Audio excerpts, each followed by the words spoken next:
바랍니다. 이 대재앙 가운데 주시는 하나님의 평안과 위로가 넘치는 시간이 되기를 바랍니다. 오늘 본문은 시편 112편인데 시편 전체 150편 중에 표제어가 없는 34편 중에 하나입니다. 지난 시간에 우리가 배웠던 시편 111편과 마찬가지로 히브리어 알파벳 22자를 머리 글자로 시작하는 답관체 형식의 아주 독특한 시입니다. 본문은 어떤 자들이 하나님의 복을 받는지 그들의 특징을 알려줌과 동시에 그들이 또한 어떤 복을 받는지에 관해서도 자세히 설명하고 있습니다. 하나님을 잘 섬기는 자는 영육간의 복을 받는다는 것이 시편 112편의 핵심 교훈입니다.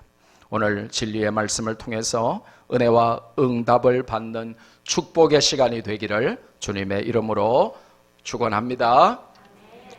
먼저 성경은 복 받는 자들의 특징을 우리에게 알려줍니다. 시중에 출판되는 자기 개발서들의 베스트셀링 코너에 가면 유독 눈에 띄는 책들이 성공한 사람들의 특징에 관한 보고서들입니다. 자기 전문 분야에서 괄목할 만한 성취를 이룬 사람들은 뭐가 달라도 다르다 하는 책들이죠. 생활의 달인에 나오는 음식점들만 봐도 만드는 사람들의 마음가짐이나 몸가짐이나 재료들이 또 그 과정들이 뭐가 달라도 다르더라고요. 성경은 우리에게 하나님의 복을 받는 최고의 비법을 알려주시면서 하나님의 복을 받는 자들은 뭐가 달라도 다르다라고 말씀하십니다. 성도 여러분, 우리는 날마다 하나님의 복을 간구하며 살지 않습니까? 그런데 우리가 오늘 말씀에 비추어 보면 하나님의 기준에 부합한지 아닌지, 복을 받을 수 있을지 없을지 말씀으로 비교해 봐야 할 그런 중요한 기준이 되는 말씀이 아니겠습니까? 하나님의 복을 받는 자들은 어떤 특징이 있을까요? 우리도 복을 받으려면 어떻게 살아야 할까요? 지금 내가 살아내는, 내가 살고 있는 이 날마다 이 데일리 라이프가 하나님이 과연 복을 주실 만한지, 내 믿음은 복 받는 자들의 믿음인지 우리의 삶과 한번 비교해보고 말씀의 거울 앞에서 자신을 성찰하는 시간이 될 수 있기를 주님의 이름으로 축복합니다. 사람이 대단한 것 같아도 아무것도 아닙니다. 바이러스 하나에 죽습니다. 바이러스 하나에 두려워합니다. 제가 하루에도 몇 번씩 손 소독하면서 소독할 때마다 회개하고 기도해요. 이 바이러스 때문에 손은 이렇게 하루에도 몇 번씩 씻고 소독하면서 하나님 앞에 내 마음과 삶을 회개하고 돌아보고 마음을 찢고 마음을 씻고 나의 이 못난 모습을 하나님 앞에 날마다 이렇게 순간순간마다 오염되지 않도록 하나님 앞에 기도하며 사는지를 회개했습니다. 사람이 별거 아닙니다. 오늘 말씀의 거울에 우리를 잘 비춰볼 수 있기를 바랍니다. 첫째로 복받는 자들은 오늘 시편 112편에 보니까 하나님을 경외하며 그의 계명을 크게 즐거워하는 사람들입니다. 하나님을 경외하는 것까지는 하겠는데 그의 계명을 크게 즐거워하며 살지는 너무나 못하잖아요. 하나님의 말씀을 억지로 듣고 억지로 공부하고 억지로 읽고 그렇게 겨우 마지못해서 할 때가 많은데 복받는 자들은 뭐가 달라도 다른데 우리하고 어떻게 다르냐고 하면 그의 계명을 크게 즐거워한다는 것입니다. 말씀을 크게 즐거워하는 것은 말씀을 듣고 읽고 쓰고 암송하며 증거하는 것들을 포함합니다. 말씀을 주신 하나님을 찬양하며 경외하는 것이 성도의 본분입니다. 이런 자들은 하나님의 복을 받는답니다. 두 번째로 정직함, 혹은 정확히 표현하면 강직한 자들에게 하나님의 복이 임한답니다. 한글로 정직함 이렇게 2절 4절에 표현된 이 upright는 강직함이 훨씬 더 정확한 번역입니다. 강직함이 뭡니까? 흔들리지 않는 올바른 결기를 말합니다. 성도는 믿음의 결기로 강직하게 사는 사람들입니다. 사사로운 개인의 감정과 세상의 헛된 것에 흔들리거나 얽매이지 않는 자들을 말하죠. 그래서 성도 여러분 조심하십시오. 늘 시험 들고 자주 삐치고 자꾸 믿음이 왔다리 갔다리 이 아래비로 요동치는 사람들은, 흔들리는 사람들은 바람에 나는 겨와 같게 되고 결코 하나님의 복을 기대할 수 없습니다. 별일 아닌데 자꾸 시험 들지 마세요. 좀 강직한 믿음, 결코 누구도 어떤 것도 나에게 하나님이 주신 기쁨을 빼앗아 갈 수 없고 나의 믿음을 흔들 수 없어 하는 이 강직함으로 살아가는 자에게 하나님께서 복 주신답니다. 그래서 아들 하나 낳으면, 아들 태어나면 이름 강직이라고 지으십시오.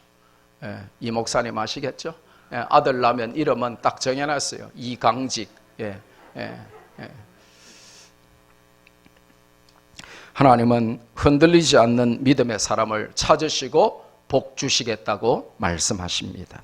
세 번째로 복 받는 자들의 특징은 자비롭고 긍휼이 많으며 의로움이라고 알려주십니다. 어디서 많이 듣던 말 아닙니까? 그렇습니다. 하나님의 속성, the attributes of God, 하나님의 속성을 닮은 자들의 모습이죠. 아버지를 닮은 자들에게 주시는 것이 아버지의 복임을 우리에게 말씀하시는 것입니다. 우리는 하나님 닮아서 좀 자비로워야 해요. 하나님 닮아서 좀 긍휼이 많아야 돼요. 하나님 닮아서 좀 의로워야 돼요. 그리고 복받는 자들의 네 번째 특징은 5절 상반절에 보니까 은혜를 베풀며 구워주는 자들이다. 그렇게 설명하십니다. 잠언 19장 17절 말씀 같이 한번 읽습니다. 시작. 가난한 자를 불쌍히 여기는 것은 여호와께 구워드리는 것이니 그의 선행을 그에게 갚아주시리라. 하나님께 자꾸 구워드려야 돼. 그게 뭐냐? 하나님께 빌려드리는 비결은, 하나님께 구워드리는 비결은 만배로 되갚아 주실 하나님께 빌려드리는 것은 가난한 자를 불쌍히 여기는 것이란. 성경은 특별히 남들이 어렵고 힘들어서 손을 내밀 때 없다고 하지 말고 꼭 주라고 말씀하십니다. 그러니까 남들이 여러분 앞에 죽는 소리하고 어렵고 힘들 때 못 받을 거 아닌가 그러면서 제가 빌려줘가지고 내가 받겠나 이렇게 불신자들하고 똑같은 사악한 마음을 품지 말고 오죽하면 내 앞에서 저렇게 앓는 소리하고 죽는 소리를 하겠나 생각하시고 구워주라 라고 성경이 말씀하시는데, 구워주면서 절대로 받지 말라고 한 것이 있습니다. 혹시 뭔지 아세요? 아시잖아요. 그런데 여러분은 빌려줄 때 이자부터 생각하시죠. 성도들은 그냥 주면 주었지 이자를 받으면서 빌려줘서는 안 됩니다. 그건 세상 사람들이 하는 짓이죠. 세상이 너무 타락하다 보니까 가족들에게 빌려주면서도 이자를 기대하는 자들도 생깁니다. 형제간에 빌려주면서 이자 받으려고 하는 사람들도 있어요. 우리 성도들 중에는 없기를 바랍니다. 하나님은 이자에 대해 뭐라고 말씀하시나요? 본문에는 돈을 빌려줄 때에 선의로, 착한 마음으로 이자 없이 빌려준다 하는 히브리어 단어를 사용했습니다. 성경 곳곳에 이자를 받지 말라는 하나님의 명령이 등장합니다. 그러니까 성도들은 장사를 했으면 했지 돈놀이 하면 안 돼요. 고리대금업 하면서 돈 빌려주고 이자에 폭리를 취하면 안 돼요. 형제 간에도 돈 빌려주면서 이자 알았지? 그러면서 주면 안 돼요.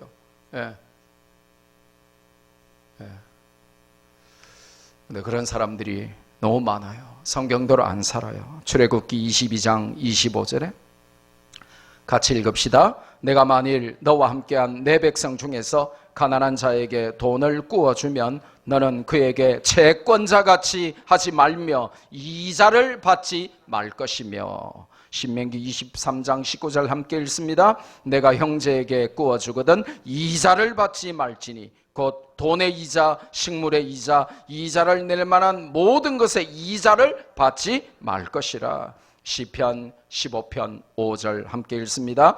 이자를 받으려고 돈을 구워주지 아니하며 뇌물을 받고 무죄한 자를 해하지 아니하는 자이니 이런 일을 행하는 자는 영원히 흔들리지 아니하리이다. 느헤미야 5장 10절입니다. 함께 읽습니다. 나와 내 형제와 종자들도 역시 돈과 양식을 백성에게 구워 주었거니와 우리가 그 이자 받기를 그치자.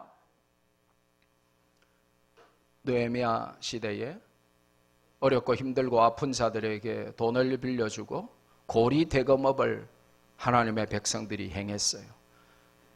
그래서 하나님의 선지자가 이자 받기를 그치라 하고 하나님의 음성을 듣고 말을 하죠.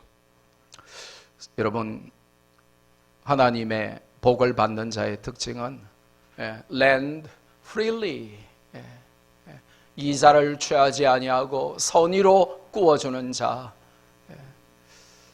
어렵고 힘든 자를 무시하고 나 몰라라 하는 자가 아니고요. 제가 위로 누님이 계신데 또 저 위에 또 형님도 계시고 하지만 제가 학교를 운영하면서 초창기에 교사들 월급을 줘야 되는데 월급날 다가오면 잠이 안 오는 거예요. 근데 이제 어떻게 노력해가지고 막 돈을 모아서 월급을 줘야 되는데 월급 주는 날 오후까지도 돈이 안 될 때가 많았어요. 초창기에. 그러면 이제 항상 누님에게 전화를 합니다. 누나야, 누나밖에 없다. 그러면 우리 누님은 딱 한마디 합니다. 지랄한다. 와, 지금 전화하노. 오늘까지 내가 모아보려고 애를 썼는데 도무지 안 돼가지고 3천만 원 모시란다. 그러면 알았다. 우리 누님이 부자 아닙니다. 근데요, 본인이 빌려서 저에게 또 빌려주는 겁니다. 우리는 누가 구워달라 하면 구워줄 만한 돈 없어요 하고는 그들의 필요를 단칼에 없애버립니다. 무시합니다. 그런데 내가 빌려서라도 구워준다는 그 정도 사랑이 얼마나 고맙던지요. 저는 정말 평생 우리 누님의 사랑을 잊을 수가 없어요. 왜냐? 없을 때마다 의지하고 늘 날마다 손 내밀어서 달라고 할 때마다 돈이 있어서가 아니라 빌려서라도 또 구워주는 거예요. 그렇다고 뭐 이자를 받습니까? 제가 미안해가지고 나중에 갚을 때 10만 원 더 해가지고 20만 원 더 해서 주고 좀 더 많이 빌렸으면 30만 원 더 해서 주고 은행 이자에 비해도 턱없이 모자라지만 그래도 고마워서 말이죠. 근데 우리가 이자를 기대하며 빌려주기도 하고 또 어렵고 힘든 자의 그 요구를 무시하면서 그렇게 살면 죄송합니다마는 하나님의 복을 받는 성도는 아니다라는 것입니다. 다섯 번째로 복 받는 자들의 특징이 무엇입니까? 일을 정의롭게 하는 자들이라는 것입니다. 부정과 부패가 이 시대를 정의하는 키워드가 되었지만 성도들은 올바르게 일을 처리해야 합니다. 특별히 공무원들이 부정부패를 너무 많이 하는데 그래서 공무원 되려고 젊은이들이 그렇게 눈이 벌겋게 공부를 하는데 공무원들은 우리 교회 성도들은 정의롭게 일을 해야지 돈 좀 벌려고 불법을 행하면 안 됩니다. 그러면 하나님의 복을 받을 수가 없습니다. 땅에서 뇌물 좀 받고 땅에서 부정으로 조금 돈을 벌 수는 있어도 하나님의 복을 받지는 못합니다. 여섯 번째로 복받는 신앙의 특징은 흉한 소문에 휘둘리지 않는 것입니다. 흉한 소문, 여기에 이 bad news에 두려워하지 않는 것입니다. 하나님의 백성들은 어떤 흉한 소식에도 낙담하거나 그것에 함몰되지 않습니다. 하나님의 살아계심과 절대 주권을 믿기 때문이죠. 매일매일 쏟아지는 우한 폐렴 관련 소식이 우리를 두렵게 하고 지나친 공포를 조성하지만 흉한 소식에 믿음을 빼앗기거나 하나님을 원망하지 않아야 합니다. 오히려 흉한 소식 때문에 두려워하고 소망을 잃은 자들에게 하나님의 사랑을 전하고 하나님만 우리의 소망이 되심을 알려줘야 하는 것입니다. 일곱 번째로 복받는 자들의 특징은 하나님을 의뢰하고 마음을 굳게 정한 자들입니다. 하나님을 의뢰한다 하는 히브리어 이 바타라고 하는 단어는 단순한 의지를 넘어서 안전함을 느끼고 담대해짐까지를 의미하는 복합적인 의미를 함축하는 단어입니다. 하나님을 의뢰하기 때문에 안전함을 느끼며 심지어 최악의 상황에서도 담대해지는 것이죠. 그것은 어떤 상황에서도 하나님을 섬기고 따르는 믿음의 여정에 대한 변함없는 굳센 마음의 확신으로 연결이 되는 것입니다. 복을 받는 여덟 번째 특징은 8절에 보니까 마음이 견고하여 두려워하지 않는 것입니다. 두려움 없는 믿음은 어디서 옵니까? 마음의 견고함에서 온다고 성경이 알려주십니다. 마음이 견고하다 하는 히브리어 문법은 수동태고 분사형인데 이게 왜 중요하냐면 수동태라고 하는 것은 내가 대단하고 잘나서 마음이 견고한 것이 아니고 하나님께서 붙들어 주셔서 내 마음이 견고한 것이며, 동시에 분사형이 왜 중요하냐면 마음을 흔드는 계속되는 수천 수만 가지의 상황이 발생해도 언제나 영원히 하나님께서 내 마음을 견고하게 어제도 오늘도 내일도 붙잡아 주신다는 그런 뜻입니다. 이것보다 더 큰 복이 어디에 있습니까? 천하를 다 가져도 마음이 자꾸 무섭고 두렵고 괴로운 자들이 있습니다. 유명한 사람들 중에 이 공황장애가 많은 이유가 바로 그것입니다. 그런데 하나님께서 성도의 마음을 견고하게 붙잡아 주시면 천만인이 나를 둘러 진칠지라도 우리에게는 두려움이 없는 것이죠. 복을 받는 믿음 아홉 번째, 오늘 시편 112편의 핵심은 재물을 흩어 빈궁한 자들에게 나누는 자에게 하나님의 놀라운 복이 있음을 알려줍니다. 재물을 흩었다 하는 이 히브리어 단어가 참 재미있습니다. 피자르입니다. 뭐라고요? 예, 우리 학생들이 자꾸 피자 이러면 제가 혼내고 발음을 고쳐줍니다. 피자 이렇게 해야 됩니다. 피자, 예, 짜 비슷하게 피자 이렇게 해야 정확한 발음이에요. 근데 아이들은 시옷을 빼고 피자 그럼 제가 묻습니다. 뭘 피는데? 다름이질 않아. 뭘 피자? 예, 이불 피나? 그러면서 피자 이렇게 발음해야 되는데 그 피자를 하고 비슷한 히브리어 단어가 피자르인데 재물을 흩었다 하는 단어입니다. 한번 따라해 볼까요? 피자르. 자기 재물을 흩어서 자기 카드 긁어서 우리 교회 청년 학생들에게 피자를 잘 사주는 자가 복이 있다고 외우시면 아주 쉽습니다. 재물을 흩는다. 히브리어로 뭐라고요? 피자를. 이 피자를 재물을 흩는다 하는 것은 어렵습니다. 움켜쥐기만 하고 나를 위하여만 사용하려는 세상의 사람들과 달리 성도는 나누고 비우고 섬기는 나비섬 사람들이라고 제가 늘 강조했죠. 그래서 교회가 성장해서 올해 목장을 하나 더 만들면 세 번째 목장의 이름은 나비섬 목장, 이렇게 이름을 지으면 좋겠습니다. 이 복받는 자들의 특징 9가지 중에 여러분은 몇 개나 해당이 되십니까? 스스로 말씀의 거울로 여러분 자신을 비추어 볼 때 나는 몇 가지나 가지고 있다라고 생각이 되십니까? 혹시 한두 개에 그치는 분도 많을 것입니다. 그런데 이 모든 특징을 하나로 묶은 자들에 대한 놀라운 영상이 있습니다. 저는 어젯밤에 이 영상을 보면서 계속 울었습니다. 처음부터 끝까지 울었어요. 소리 좀 높여주시고, 여기 꺼주시고 영상을 같이 한번 보겠습니다. 后的那个工作无特殊原因，市民不要离开武汉。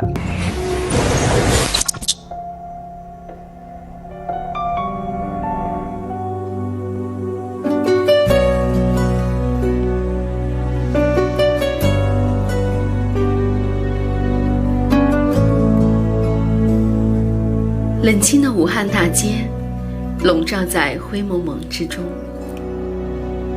直到那抹亮丽的黄色出现。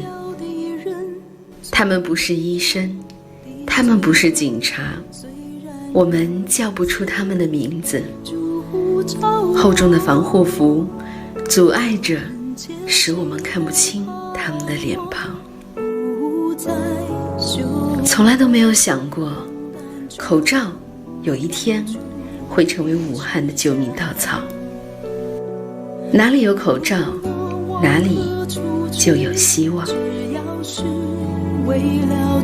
此时待在家中是最安全的保命方式，却偏偏有这一抹黄执着地出现在病毒蔓延的大街上。他们是平凡的不能再平凡的普通人，没有后方提供保障，没有厂家提供物资，只是因为心中那股坚定的信仰，自发地给路人免费送口罩。所有从他们手中递过爱心口罩的人，也许都听过一句话，叫上帝爱你。一时间，所有的人都知道了他们有个共同的名字，叫基督徒。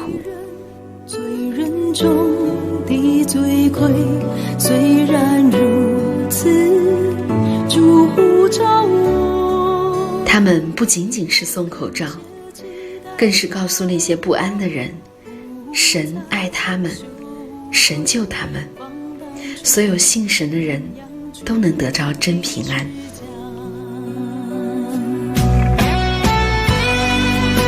许多人认为，口罩难求的时期里，如果能免费发放一天，已经是奇迹了。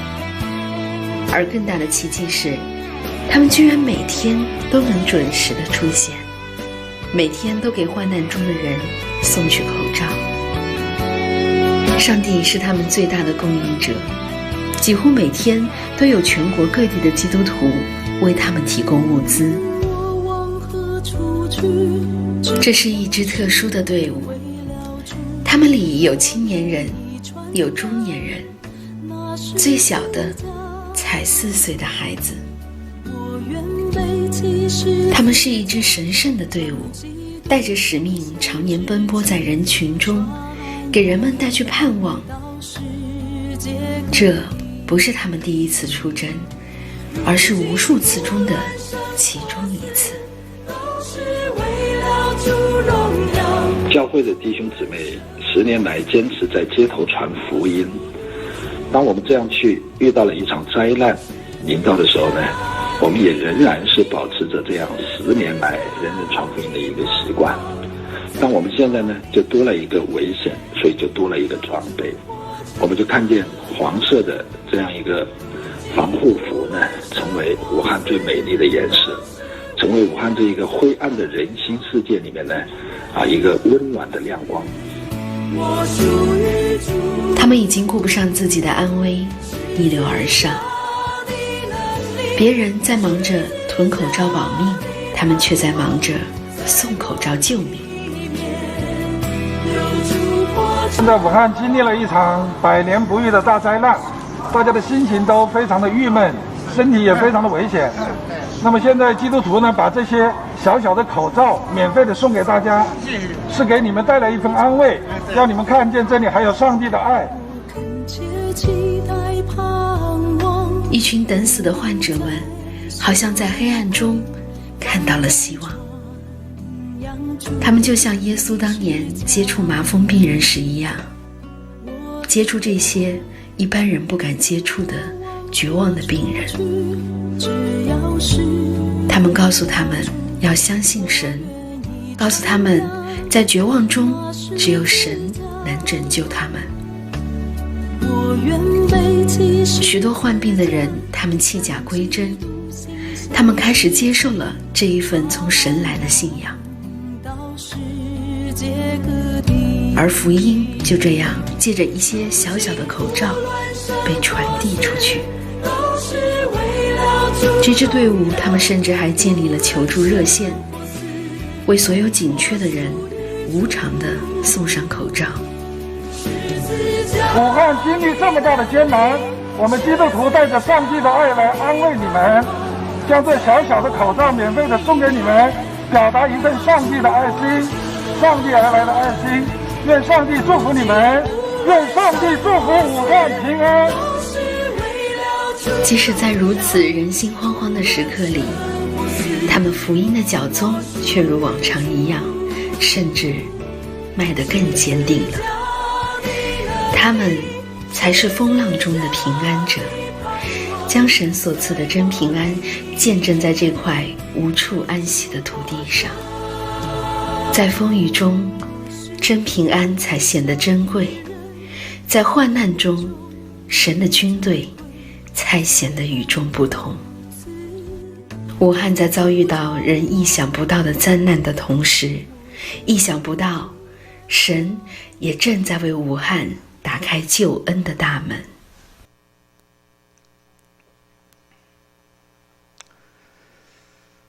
할렐루야. 우한 폐렴이 참 무서운데 생명을 위협하는 극도의 공포 속에서 오히려 거리로 나가서 하나님의 평안과 사랑을 증거하며 자기 목숨을 걸고 사랑의 마스크를 복음과 함께 나누는 자들을 우리는 방금 보았습니다. 이분들이 누구냐 하면 우한교회 성도들입니다. 우한교회가 어떤 교회냐?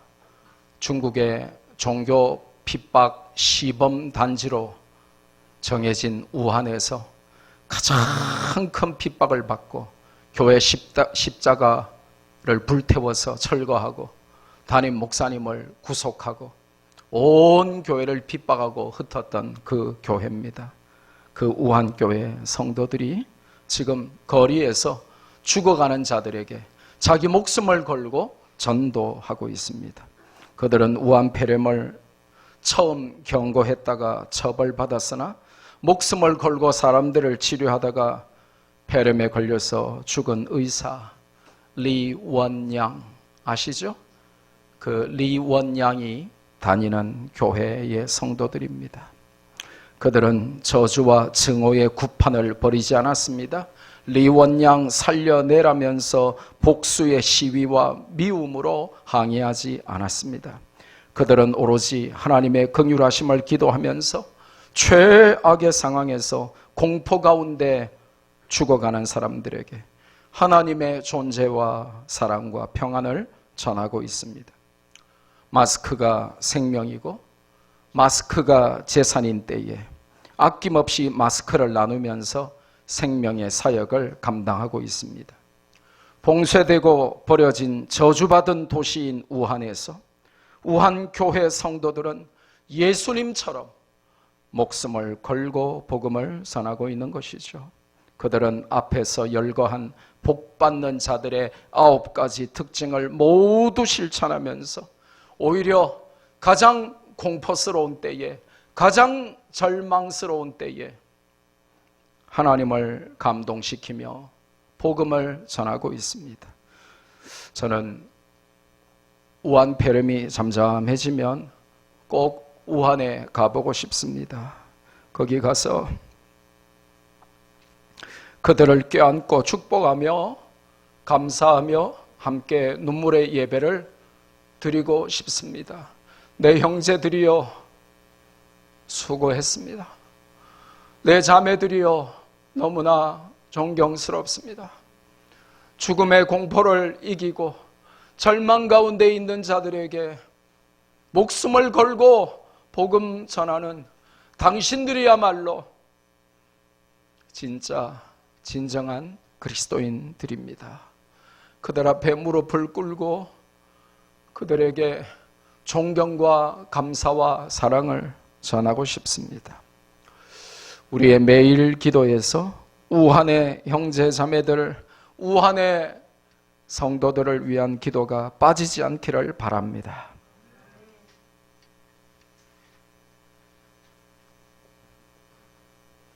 두 번째로 오늘 시편 112편을 관통하는 핵심 교훈은, 그러면 그렇게 복받을 짓을 하는 그런 자들에게 하나님은 실제적으로 구체적으로 어떤 복을 주시나 하는 이 그들이 받을 복에 대한 내용입니다. 영육을 아우르는 축복이 자자손손 임한다, 그렇게 성경이 알려주십니다. 첫째로 2절에 보니까 후손이 땅에서 강성해지는 복을 받습니다. 이 강성하다라고 번역된 히브리어 이 기뽀르는 탁월하다, 걸출하다, 뛰어나다 하는 뜻입니다. 영어로는 excellent 혹은 그보다 더 위에 있는 개념인 outstanding이라고 하는 단어로 번역을 해야 합니다. 하나님은 믿음으로 사는 자들에게 후손의 탁월함을 약속하셨습니다. 엄마, 아빠 혹은 할아버지, 할머니의 신앙을 보면 그 후손들이 받을 복을 예상할 수 있습니다. 자녀들 지금 엄마, 아빠 얼굴 한번 쳐다보세요. 저 엄마, 아빠 신앙 때문에 내가 복을 받겠는지 못 받겠는지, 우리 엄마, 아빠 절에 믿어가지고 내가 폭삭 망하겠는지, 복이라도 좀 받겠는지, 여러분 엄마, 아빠 얼굴 한번 쳐다보세요. 그리고 학교에서 배운 대로 집에 가서 반드시 엄마, 아빠한테 왕바가지 긁어주세요. 엄마, 아빠 제대로 믿어주세요. 나에게 좋은 유산, 많은 유산 물려주려고 하지 말고 내가 잘 되는 걸 보고 싶걸랑 엄마, 아빠 똑바로 믿으세요 하고 부모에게 왕바가지 긁어주시기를 바랍니다. 엄마, 아빠 얼굴 한번 쳐다보니까 내가 복 받을 것 같아요? 자녀들 안심됩니까? 아이고, 우리 아버지 쳐다보니까 내가 참 불안해서 못 살겠네. 혹시 그런 자녀들 없습니까? 부모님 잘 믿어야 자식들이 복을 받습니다. 또 부모님들 생각하고 성찰하세요. 내 믿음이 내 후손들에게 복을 물려줄 수 있겠는지, 내가 이렇게 믿어가지고 내 자식들이 복을 받겠는지, 여러분 자신을 잘 성찰하셔야 됩니다. 그래서 부모들은 알아야 돼요. 하나님 잘 섬기는 것이 자식들에게 주는 최고의 유산인 줄 아시면 됩니다. 내가 비록 자식들에게 땅 몇 평 못 물려주고 건물주 내가 되게 못 만들어줘도 내가 내 믿음으로 하나님을 섬겨서 자녀들이 하나님의 엄청난 복을 받게 만들어줘야 되겠다, 그런 믿음의 결기가 있기를 바랍니다. 두 번째로, 하나님 잘 섬기는 자들에게 하나님이 어떤 복을 주시냐고 하면 3절 상반절에 부와 재물이 그 집에 있게 하겠다라고 말씀하십니다. 오해하지는 마십시오. 기독교는 물질의 축복을 제1로 여기지는 않습니다. 물질이 아무리 많아도 영적인 축복이 없이는 그 물질을 죄 짓는 데 사용할 것이 분명하기 때문입니다. 하지만 믿음으로 사는 자들에겐 하나님의 영광을 위하여 그 물질을 사용할 수 있도록 물질의 축복도 마음껏 주시겠다고 약속하셨습니다. 물질을 나쁘다라고 말하는 것은 공산주의자들의 선동입니다. 여러분, 그런 말 들으면 안 됩니다. 물질이 나쁘다. 이거는 아주 잘못된 반성경적인 공산주의자들의 선동이에요. 그들은 주장과 구호만 그렇게 외치지만 사실은 조국이처럼 뒤로는 물질적 탐욕을 채우기 위해서 온갖 부정과 불법을 저지르는 자들이죠. 공산주의자들의 말을 들으면 안 됩니다. 성경적 부는 믿음과 함께 오는 믿는 자에게 주시는 하나님의 축복 중에 하나입니다. 복음을 위해서 마음껏 사용할 수 있는 성경적인 부를 구하시기를 바랍니다. 그 물질의 축복을 받기 위한 믿음을 먼저 구해야 하는 것은 말할 필요도 없죠. 세 번째로 어떤 복을 주십니까?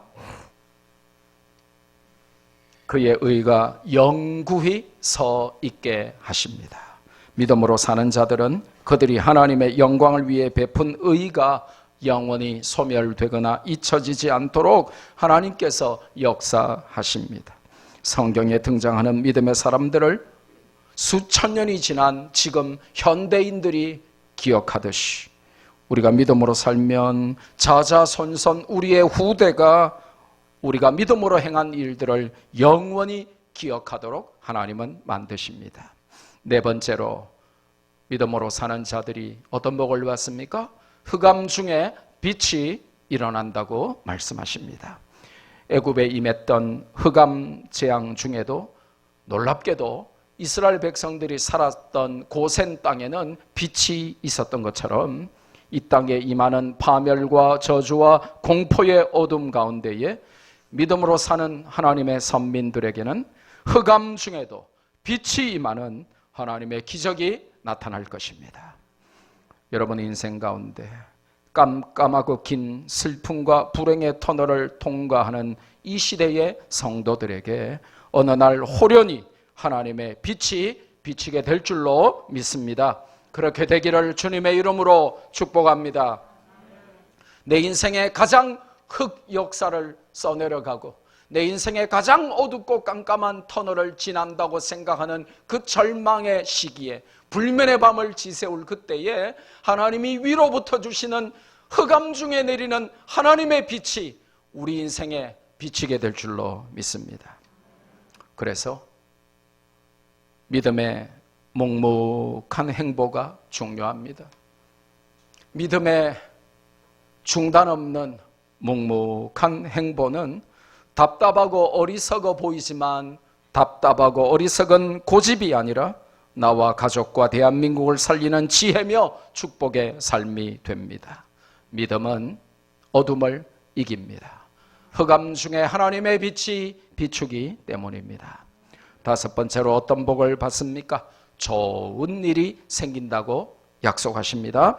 원문대로 번역하면 일이 잘 풀리게 된다는 것입니다. 은혜를 베푸는 자들에게 좋은 일이 생긴다고 약속하세요. 은혜를 베푼다 하는 히브리어 단어를 찾아보니까 구부린다, 숙인다 하는 뜻입니다. 무슨 말입니까? 사회적인 약자들, 우리의 도움이 절실히 필요한 자들에게 힘 있는 자들이 겸손하게 머리와 허리를 숙이고 손을 내밀어 나누고 베풀며 섬길 때에 그들에게 좋은 일이 생길 것이라고 성경은 말씀합니다. 이 좋은 일이 생긴다 하는 단어, 또 은혜를 베푼다 하는 단어 히브리어를 찾아보니까 문법이 참 중요해요. 능동 분사형인데 누가 시켜서 하는 봉사와 섬김이 아니라 자발적이고 적극적인 나눔과 베풀매 실천을 반복해서 지속적으로 하는 자들에게는 성경에 보니까 톱 이쉬, 그가 톱 기쁘고 톱 이쉬, 그가 잘 되고 토브 이쉬 그가 행복하고 토브 이쉬 그가 복을 받을 것이라고 약속하고 있습니다. 이 토브는 우리가 수십 번 들었지만 모든 구약 성경의 축복의 총체적인 표현이 바로 토브라 그랬죠. 나누고 베풀고 섬기는 자들에게 그들의 앞날에 좋은 일이 생기고 그들에게 일이 잘 풀리도록 하나님께서 이 토브의 복을 주시겠다라고 약속하십니다. 또 어떤 복을 받습니까? 6절에 보니까 영원히 흔들리지 않는 복을 주시겠답니다.